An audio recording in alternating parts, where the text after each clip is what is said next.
Welcome to day 23. Now, we're talking about something that might surprise you. Reduced lung capacity. Lung function gradually declines, and that can affect our endurance, our stamina. You might have noticed maybe you're walking up the stairs or just walking along on flat ground, and suddenly you're a little more out of breath than you should be. First of all, let's make sure that you are maintaining activity levels, that you're maintaining cardiovascular health. That's kind of the foundational one. The good news is that we can maintain muscle and cardiovascular health well into our 60s and 70s.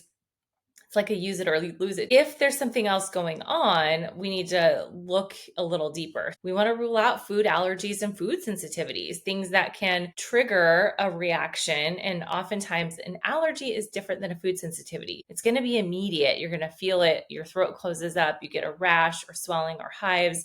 Food sensitivity might be a little more delayed by up to 3 days or 72 hours. The other role in that is mast cell and histamine reactions. So if those mast cells tend to degranulate at the skin surface, but they can also really impact the gut and the lungs. We want to rule out like a little bit of drip behind a sink or bathtub that has fed a colony of black mold, and then the spores are getting deep into your sinus cavities, deep into your lungs, suppressing your immune system, triggering this inflammatory cascade. It is not uncommon, even in dry climates, even in new houses. If there's signs that that's going on, if you're starting to develop new food sensitivities, definitely rule that out.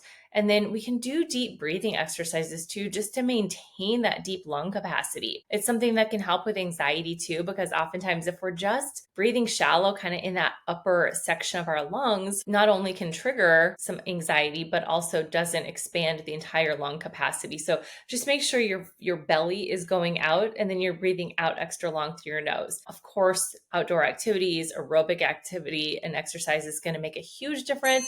When I was little, I had severe asthma, like 5 inhalers and a nebulizer, and sleeping in the bathtub kind of asthma. But one of the things that really helped is that I became a long distance swimmer. Those long sessions of underwater really helped to expand my lung capacity. And then finally, maybe get a high quality air filter, at least in your bedroom. We spend like a third of our waking hours in there.